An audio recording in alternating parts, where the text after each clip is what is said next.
Ang pagnimisyon ay laman ng puso ng Diyos. Bilang mga mananampalataya, kailangan nating sundin ang Great Commission. Narito ang programang The President's Report.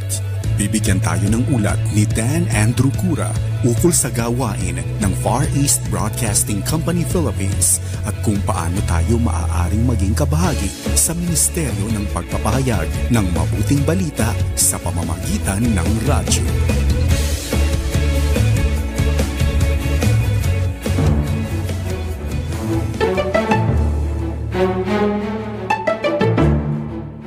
Ramdam na po natin ang tag-init, di po ba?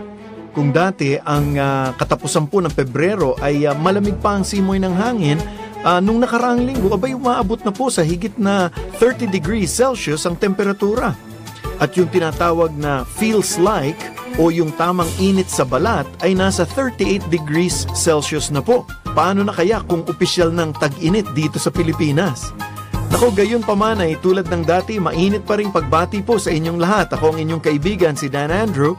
At tama po kayo, ngayong araw na to, napapanahong tag-init, ay talakayin naman natin dito sa ating palatuntunang The President's Report.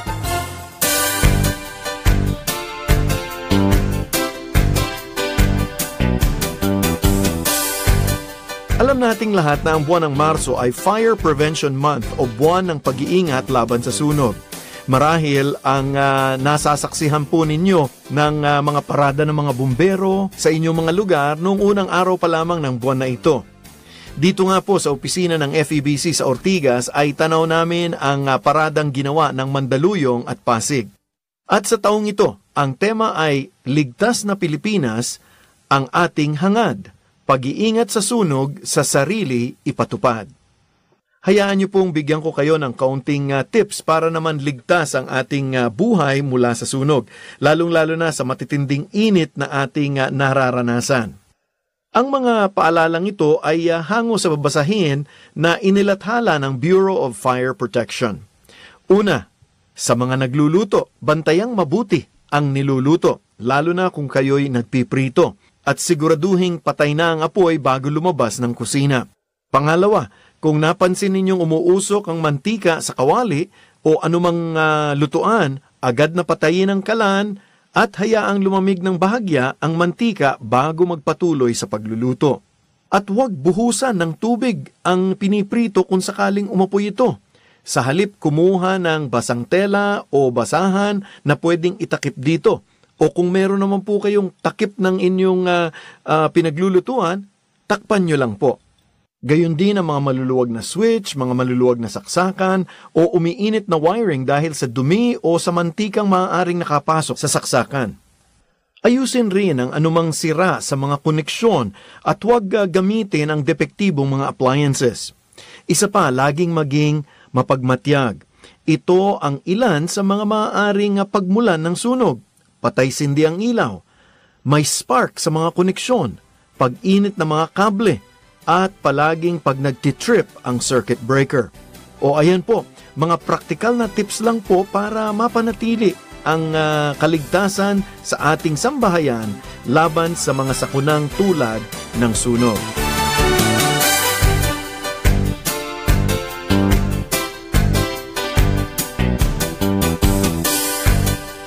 Ngunit kung ating iisipin, hindi po lahat ng apoy ay mapaminsala, di po ba? Hindi lamang siya mahalaga sa pagluluto. Kinakailangan din ang apoy sa pagtugon sa ating mga pangunahing pangangailangan tulad ng ilaw at init para sa mga malalamig na lugar. Marami ring mga industriya ang gumagamit ng apoy bilang bahagi ng kanilang produksyon. Alam natin na dumadaan sa apoy ang ginto upang lalo itong kuminang. Ang bakal ay madaling hulmahin o balugtutin kung ito'y dinarang muna sa apoy.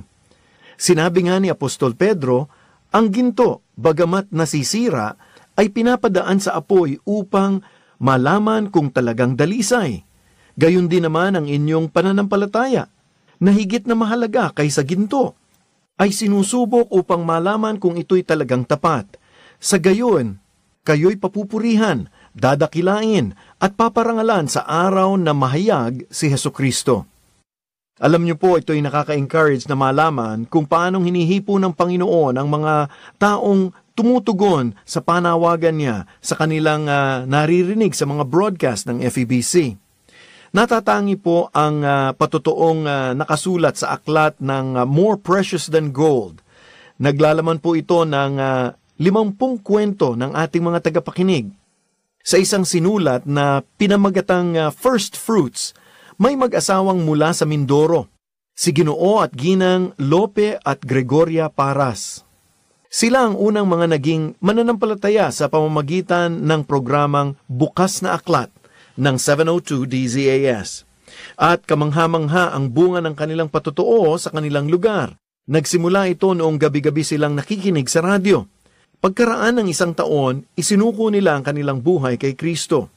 Bumisita sila sa Christian Radio City, Manila o ang opisina ng FEBC sa Valenzuela City dahil sa pagnanais nilang mabautismuhan sa tubig.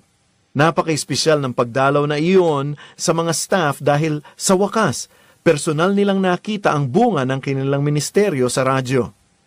Sa pag-anyaya ng mag-asawang Paras, dumalaw naman ang mga taga-FEBC sa Mindoro, kasama ang ebanghelistang Max Atienza at misyonerong si Paul Pipkin. Noong mga panahong iyon, kakaunti pa lamang ang mananampalataya sa probinsyang iyon.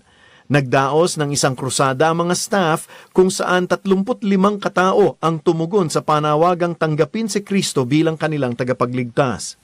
Pagkatapos, tumungo sila sa kalapit na ilog para mabautismohan ang mga bagong mananampalataya. Nagpatuloy si Lopez sa pag-share hanggang naabot na niya ang kanyang buong sambahayan at mga kaibigan. At pakinggan po ninyo ito. Ang apoy na ito ay patuloy na kumalat hanggang sa maimpluwensyahan ang kanilang buong barangay. At hindi pa rito nagtatapos ang kwento. Isa sa mga bunga ng ministeryo ni Ginoong Paras ay isang lalaking nagngangalang Sulpicio Peñarroyo. Siya din ay nagsigasig na mag-share ng kanyang pananampalataya sa iba.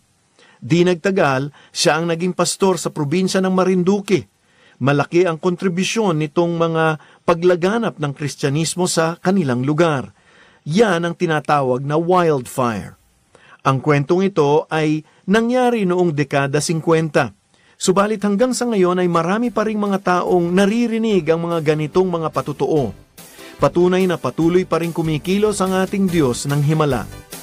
Kailangan lamang maging handa tayo sa paggamit ng Panginoon sa lahat ng panahon.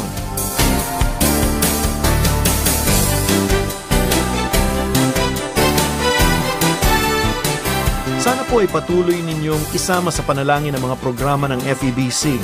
Naway maging epektibo ang mga ito para maunawaan ng mga tagapakinig ang mensahe ng walang hanggang pag-ibig ng Diyos. At gamitin rin ang broadcast upang patuloy ding maturuan ang mga mananampalataya na maging buhay na patutuo sa kanilang mga komunidad. Ang kasaysayan ng babaeng Samaritana sa Aklat ng Juan ay napakagandang larawan ng mabuting balita. Ayon sa Kabanatang 4, talatang 39 hanggang 42, maraming Samaritano sa bayang iyon ang naniwala kay Jesus dahil sa patutuo ng babae. Sinabi niya sa akin ang lahat ng aking ginawa.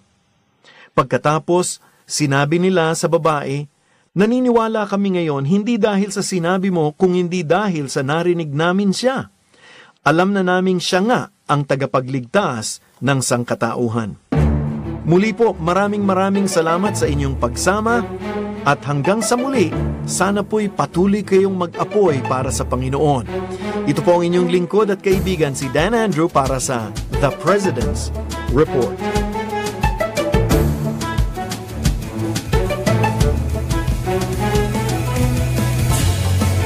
Inyong napakinggan ang The President's Report na inihatid sa inyo ng Far East Broadcasting Company Philippines at ng 1143 DZMR, Your Missions Radio. Kung nais ninyong maging katuwang sa pamamagitan ng pananalangin o praktikal na pamamaraan, tumawag. Maraming salamat po at pagpalain kayo ng ating Panginoon sa inyong pagsuporta sa gawaing pagmimisyon.